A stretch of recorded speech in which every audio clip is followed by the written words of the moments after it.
E aí galera, beleza? Pessoal, a gente teve esse recessozinho aí, né? De 15 dias, não é muita coisa, mas já ajuda, né? Pra dar uma descansada, você ficar até meio desacostumado, né? Tira por mim. Então, a gente tá voltando, né? Como vocês já viram aí, vocês têm o Mega 1 e o Mega 2, né? E esses megas, eles trazem revisões de todo o ensino médio e até ensino fundamental, tá? Algumas coisas de ensino fundamental também. Os simulados de vocês vão ser baseados em revisões, né? De tudo que vocês já viram. Então, a gente não precisa se preocupar em cumprir, assim, prazos. Vamos ter que terminar isso aqui até tal dia, porque o simulado é tal dia. Não vamos ter que se preocupar com isso. Mas a gente vai estabelecer um prazo para terminar, né? Porque a gente tem que ver os 2 megas até o final do ano, tá? Então, como que eu vou fazer? Inicialmente, a gente vai tentar ver 2 tópicos desse aqui por aula. Eu acho que vocês já deram uma olhada e é bem resumido. Cada explicaçãozinha de um tópico é mais ou menos uma página. Então, é só relembrando aquela coisa que é mais importante, tá? Então, é tranquilo. Aí você vai para as atividades. A gente tem 10 questões em cada tópico. A gente tem as atividades e as complementares, tá? Como que a gente vai fazer? A gente, no meu caso aqui, pela experiência que eu já de dar aula para os terceiro ano, né? Estudantes de terceiro ano, a gente sempre tem dificuldades para terminar o Mega, porque é muita coisa, certo? Então, como que eu bolei esse ano e com essas aulas online para a gente tentar ver tudo? Ó, são 10 questões. A gente vai responder apenas as questões das atividades, tá? Quando a gente chegar no final, que vai ser antes do final do ano, antes de novembro, a gente vai voltar respondendo as questões das complementares, tá? Por quê que eu vou fazer assim? Porque é melhor você ver todos os conteúdos do que você chegar lá no final do ano e você não ter conteúdo que você não revisou, tá? Ou você revisou muito rápido. Então, a gente vai ver a cada aula 2 tópicos, tá? Vou tentar manter 2 tópicos. 2 tópicos num dia, no outro dia corrige. 2 tópicos, no outro dia corrige, beleza? Vou tentar manter assim, para ver se a gente consegue terminar sem muita agonia, tá? E aí a gente resolve as questões com as atividades. Quando a gente terminar os megas, que a gente vai... Sim, porque o que demora mais é a correção, né? Então, quando a gente terminar, a gente volta aos megas, respondendo as questões das atividades complementares, tá? Dos exercícios complementares, beleza? Então, assim que vai funcionar. Esse primeiro tópico aqui, ó, o MA01, ele fala sobre fatorações algébricas. Fatorações algébricas é uma coisa que vocês já viram e também não é tão difícil. Então, vamos dar uma relembrada agora. Bom, a primeira fatoração é a fatoração por fator comum, né? Vou colocar aqui um exemplo, ó. 4x elevado a 3, y elevado a 5, mais 6x elevado a 5, y elevado a 4, mais 2x elevado a 3, y elevado a 2. Ó, como que eu vou evidenciar aqui? Primeiro, o número, né? 4, 6 e 2. O maior divisor comum deles é o 2, né? Aí as letrinhas eu pego sempre a de menor expoente, tá? Ó, tem o x elevado a 3, x elevado a 5 e x elevado a 3. Então, o menor é o x elevado a 3. E o y de menor expoente, no caso o y elevado a 2. Aí eu vou dividir, né? Ó, 4 dividido por 2 fica 2. X elevado a 3 por x elevado a 3 some, né? Y elevado a 5 por y elevado a 2 vai dar y elevado a 3. 6 dividido por 2 dá 3. X elevado a 5 por x elevado a 3 fica x elevado a 2. Y elevado a 4 por y elevado a 2. Você diminui os expoentes, né? Então vai ficar y elevado a 2. E o último, ó, 2 por 2 dá 1. Não precisa colocar. X elevado a 3 por x elevado a 3 dá 1. Y elevado a 2 por y elevado a 2 também dá 1. Então aqui eu vou colocar só o 1. Então aqui eu fiz a minha fatoração por fator comum. Eu peguei o fator comum de todos os termos e coloquei em evidência, beleza? Próxima fatoração, gente, é a fatoração por agrupamento, tá? Ó. Por exemplo, ó, 3x mais 6y mais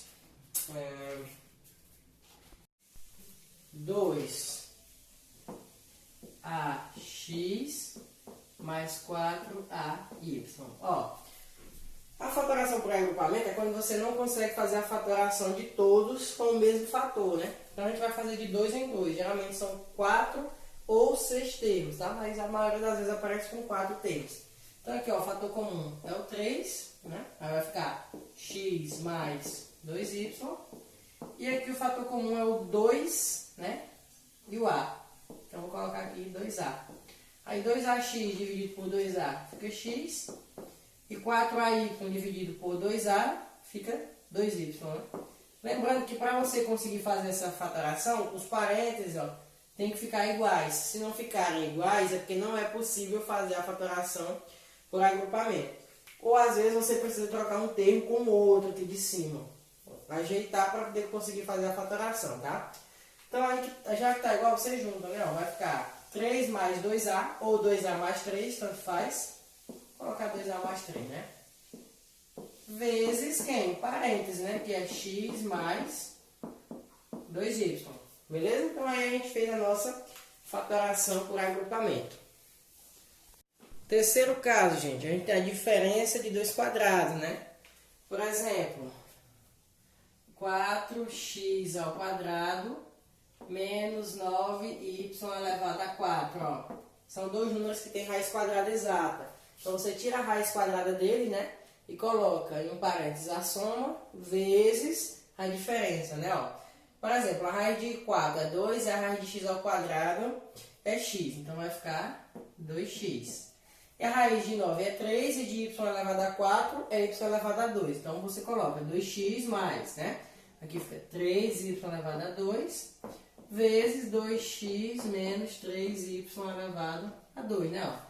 Uma soma e uma diferença, tá? Então, essa aqui é a diferença de dois quadrados, que se transforma em um produto da soma pela diferença, tá? Isso aqui é a forma fatorada da diferença de dois quadrados. No nosso quarto caso, a gente tem o trinômio, né? Por exemplo, ó, a ao quadrado mais 2 vezes a vezes b mais b ao quadrado. Beleza?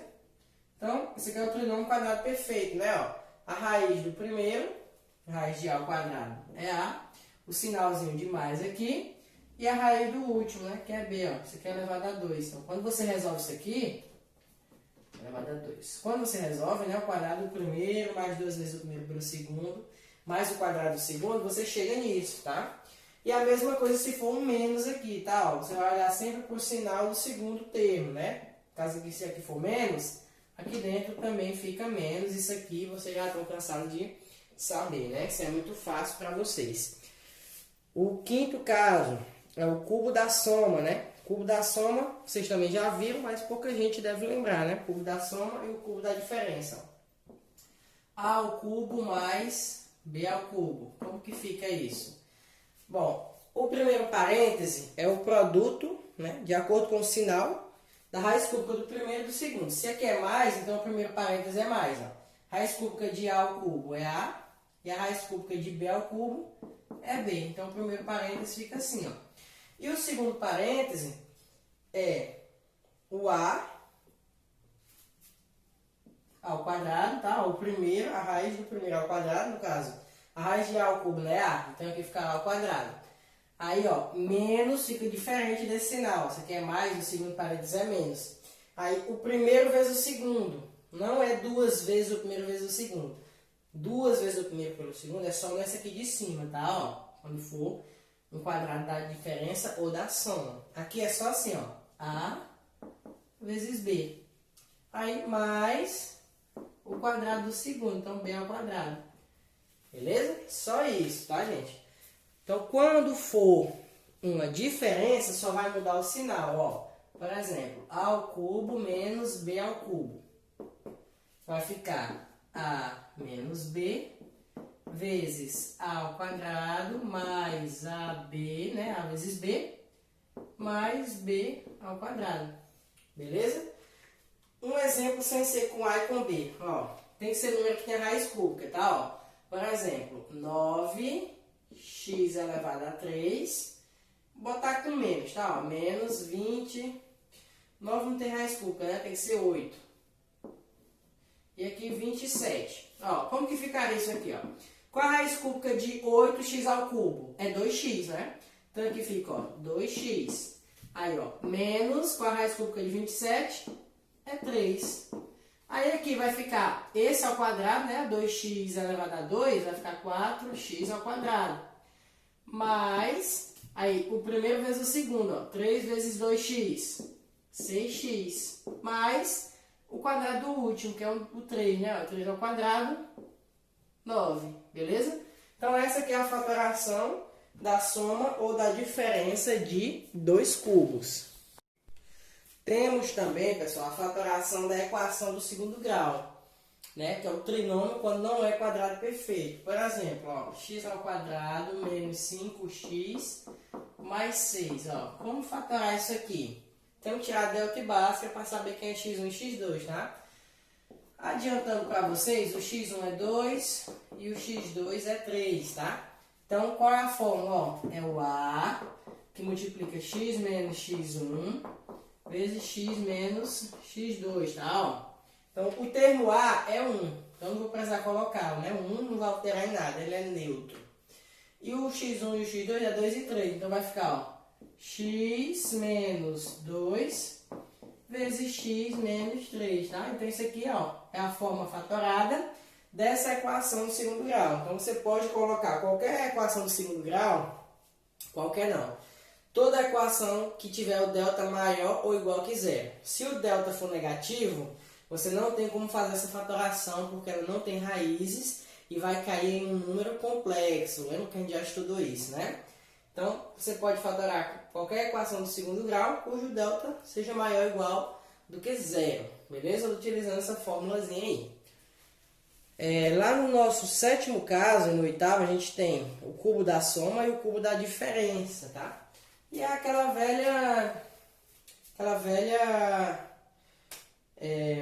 fórmulazinha do cubo do primeiro. Ó, vamos lá. Vou colocar aqui ao contrário. A mais B ao cubo. Como que você resolve?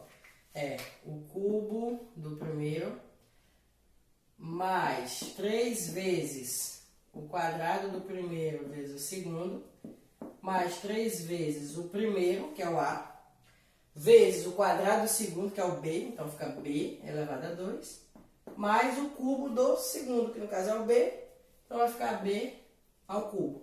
Então, se você tiver uma expressão dessa aqui, cuja ela obedeça à resolução de um cubo da soma ou um cubo da diferença, você pode transformar ela nisso aqui de volta, tá bom? E o cubo da diferença, o que que muda? É que aqui vai vir menos. Aí, onde que vem o menos aqui, ó? O menos, gente, ele vem aqui, tá? No segundo termo e no último ou no quarto termo, tá? Ó, muda isso. Do cubo da soma para o cubo da diferença, tá bom? Então é isso. Essa aqui é a nossa primeira parte, é simples, não tem muito o que falar, só fatoração, tá? E aí a gente vai para o nosso MA02, tá? Que é falando sobre juros.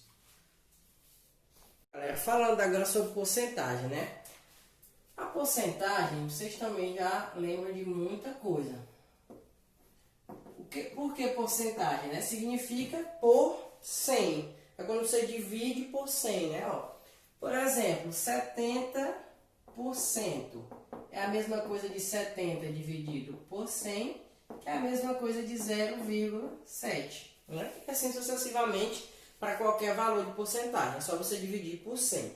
Agora vamos calcular a porcentagem de um valor. Por exemplo, eu tenho 40 reais e vou doar, né, 40%. Então, como é que eu calculo? Ó, 40% de 40 reais, né?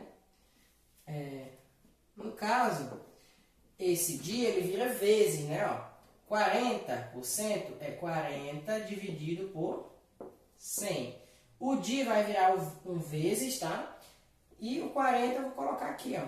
Aí eu vou fazer o quê? Cortar um zero com zero, um zero com zero, 4 vezes 4, 16. Então, se eu quiser doar, né? Ou quiser saber quanto é 40% de R$40, é só fazer isso. Então, é R$16, tá? E assim serve para qualquer outro número.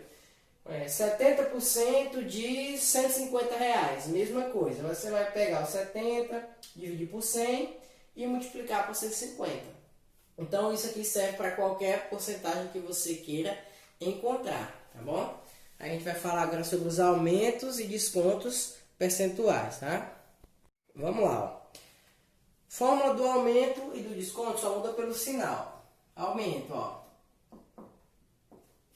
Você pega aí 1 mais a porcentagem, né? 1 mais x sobre 100 vezes o valor do aumento, o valor inicial do produto. E se fosse diferença, né? Vou colocar VA, tá? Valor do aumento. E VD, valor do desconto. X sobre 100 vezes o valor inicial. Vamos lá, por exemplo, ó. Um produto custava R$50, tá? E ele aumentou, vou botar 80. O produto custava R$80 e ele teve um aumento de 20%. Quanto ele está custando agora? Bom, é simples, ó. 1 mais. O produto aumentou 20%, então você bota 20 sobre 100, tá? Que é a mesma coisa de 0,2, concorda comigo? 20 dividido por 100, 0,2. Vezes o valor inicial do produto. Quanto é que o produto está valendo? R$80. Então, ó, você bota aqui 80. E, resumindo, isso aqui é a mesma coisa de 1,2 vezes 80. Então, você já pode até pular essa fórmula, tá? Ela serve mais para você entender, tá? Mas você não precisa decorar ela. Porque, ó, não aumentou 20% no exemplo que eu te dei? 20% não é 0,2? Se 1 equivale a 100%, se tu aumentou 20%, né? O produto que valia 100% está valendo agora 120%. E 120% é 1,2. Caso você se confunda, usa a fórmula. Ó. No lugar do x, você coloca o valor da porcentagem. E no lugar do V1 é o valor do produto inicialmente. No caso, era R$80 que ele custava. Ele aumentou 20%. Aí eu coloquei aqui, ó, 20 sobre 100. Beleza? E aí, 1,2 vezes 80 vai dar 96. Então, o valor do aumento aí foi R$16. Por quê? Porque ele está custando agora 96. Ele custava 80, né? Então, aumentou R$16. Se fosse o desconto, a mesma coisa, só que em vez de ser mais aqui, ó, vai ser menos, tá? Tinha colocado errado, tinha colocado era mais de novo. Vamos lá, ó. Vamos supor que agora o produto custava R$120 e ele teve um desconto de 40%. Então, o que você vai fazer? No lugar do X, você vai colocar o 40 e aqui o valor do produto. Quanto é que o produto está custando, que eu falei? 120. Aí, ó, 40 dividido por 100 é 0,4. Vai ficar 1 menos 0,4 vezes 120. Subtraindo aqui, ó, vai ficar 0,6 vezes 120. Aí você calcula. Vamos lá. 0,6 vezes 120. Vai dar 72. Então, o novo valor do produto, com esse desconto de 40%, ele vai passar a custar R$72, tá? Então, essa é a maneira de você calcular um aumento preço de alguma coisa e o desconto do preço de alguma coisa. Beleza? Agora a gente vai falar sobre aumentos sucessivos. O que é um aumento sucessivo? É um aumento em cima de outro. Tá? Eles podem ser iguais ou podem ser diferentes. Por exemplo, um produto que custava R$ 50 aumentou 20% no primeiro mês e aumentou mais 10% no segundo mês. Quanto é que esse produto está custando? É só você fazer a mesma coisa do que a gente fez agora, só que 2 vezes. Não foram 2 aumentos? Então eu faço 2 vezes, ó. É 1 mais, né? X sobre 100. Qual foi o valor do primeiro aumento que eu te dei de exemplo? Aumentou 20%. Então você coloca 20 sobre 100. Mas não foi só um aumento, ele ainda teve outro aumento.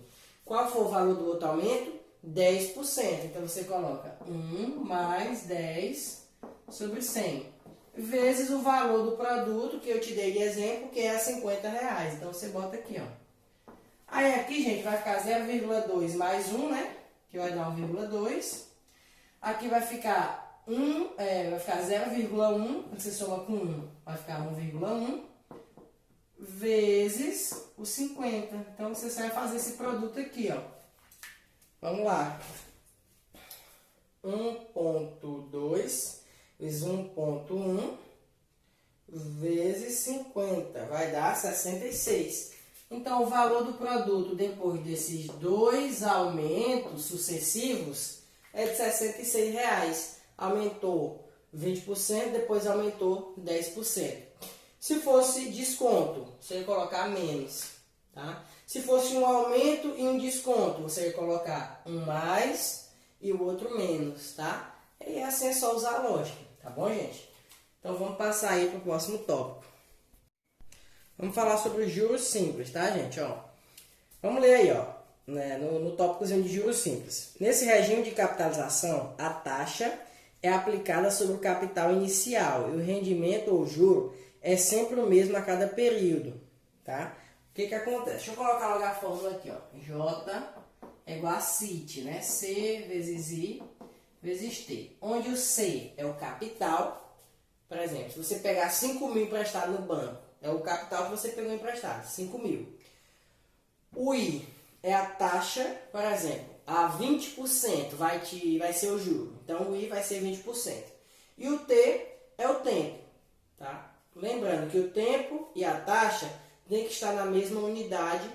Tá? Por exemplo, se for 20% ao mês por um ano, você não pode colocar aqui 20% e aqui 1. Por que não? Vamos, por exemplo, ó, R$ 500 é o valor do teu capital. Há uma taxa de 10% ao mês em um ano. É só substituir, mas você tem que ter cuidado, ó. A taxa está em mês e o tempo está em ano. Você não pode deixar assim. Então, você tem que transformar o ano em meses. Um ano tem quantos meses? Tem 12. Então, no seu cálculo, você vai trocar o T por 12, porque um ano tem 12 meses, tá?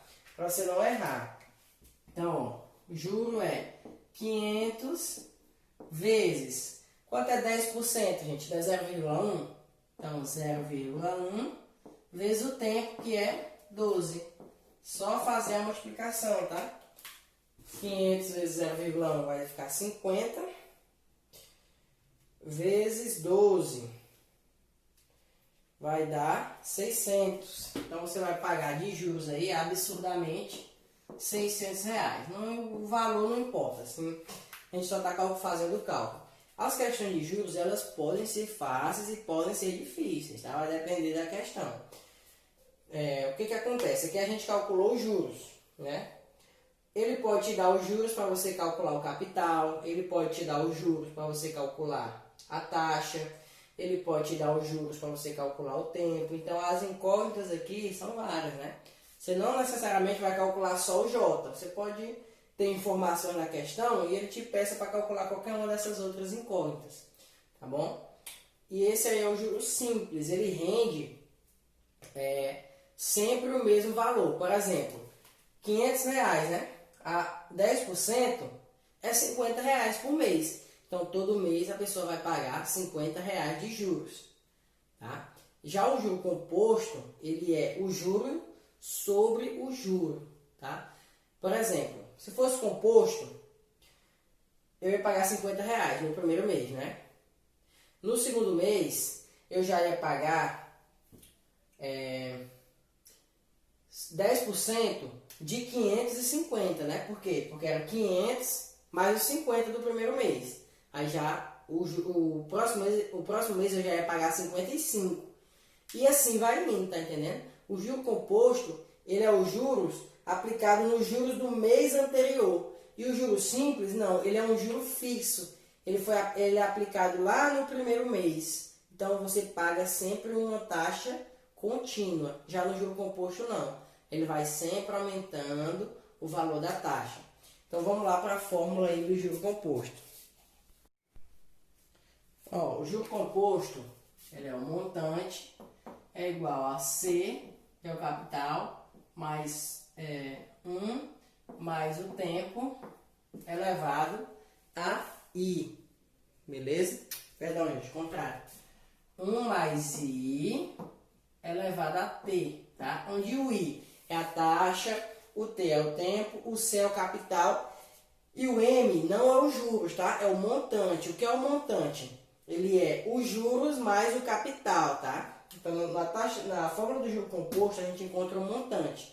Por exemplo, se você pegou R$ 500 emprestado, aqui o seu capital era 500, e aqui você encontrou um M de 1.100, então quer dizer que os juros não é 1.100, é 1.100 menos 500, que dá 600, tá? Então, o montante que você encontra, ele é o valor do capital investido mais os juros, tá? Não esquece disso, ó. O montante é o capital mais o juro, tá? Então, vamos por exemplo, ó. Vamos supor que você vai pegar R$ 120 no seu capital, 1 mais I, né? É uma taxa. Vamos fazer o mesmo cálculo que a gente fez no juro composto, deu 600, não foi? Vou colocar 500, tá? De capital. Os mesmos valores, só que aplicados no juro simples e no juro composto. Vamos colocar bem aqui só o resultado, ó. Naquela que a gente fez anteriormente, os juros deu 600. E o capital que você pegou foi de 500. Então, no final das contas, você pagou um montante de R$ 1.100, né? Porque você soma, tá? Lá no juro simples. Agora, vamos ver no juro composto, como que seria, ó. R$ 500 vezes 1 mais 0,1, né? Que foi a nossa taxa, elevado a 12, tá? Que é o tempo. Gente, não se preocupe que na questão, quando isso aqui for bem complicado, ele vai te dar lá no finalzinho a informação. Considere, no caso, vai ficar como? 500 vezes 1,1 elevado a 12. Você não vai calcular isso aqui, né? A questão vai te dizer, considere 1,1 elevado a 12 igual a tanto. Aí você só substitui. Depois vai te dar uma informação que te ajude a resolver isso aqui, tá? Então, calculando isso aí, como é que vai ficar? Então, aí, pessoal, ó, 1,1 elevado a 12, se fiz aqui na calculadora científica, é aproximadamente 3,13. Então, multiplicando 3,13 por 500, vai dar 1.565. Então, o seu montante vai ser de 1.565. Olha como o juro composto ele explora muito mais que o juro simples. Ó. Qual foi o montante lá no juro simples? Foi 1.100. No final de tudo, a pessoa pagou 1.100. Já no juro composto, ó, no final de tudo, a pessoa vai pagar 1.565 por ter pegado R$ 500 emprestado nas mesmas condições do juro simples. Então, qual foi o juro que você pagou aqui? Ó? Você tem que calcular, tá? Ó.